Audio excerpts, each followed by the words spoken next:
झेप मराठी, आरसा महाराष्ट्राचा। पावसाळ्याआधीही रस्त्यांची डागडुजी नाही।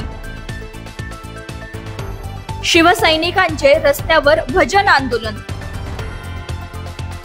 धुळे शहरातील प्रमुख रस्त्यांवर पावसाळ्याच्या तोंडावर मोठमोठे खड्डे पडले असून महापालिका प्रशासनाच्या हलगर्जीपणामुळे नागरिकांचे हाल सुरू आहेत। याच पार्श्वभूमीवर शिवसेना उबाठा गटाने आज अनोख्या पद्धतीने भजन आंदोलन केले। पारोळा रोड परिसरात झालेल्या या आंदोलनात रस्त्याच्या मध्यभागी बसून कार्यकर्त्यांनी भजन सादर करत महापालिकेच्या निष्क्रियतेवर टीका केली।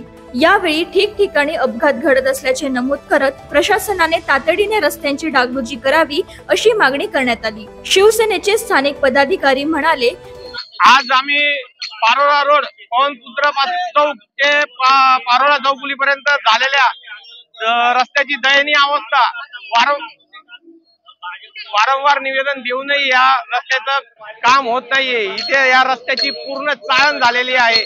असं वाटतं की चंद्रावर फिरतोय आपण। इथे दुर्घटना होत आहे, अपघात होत आहेत। इथे शाळा आहेत, कॉलेज आहेत, हॉस्पिटल्स आहेत, तरी सुद्धा प्रशासन याच्याकडे लक्ष घालत नाही। आज प्रशासनाला आम्ही इशारा देतो, जर येत्या 8 दिवसात जर यांनी या रस्त्याचं काम केलं नाही तर पुढचं आंदोलन हे शिवसेना स्टाईलने होईल।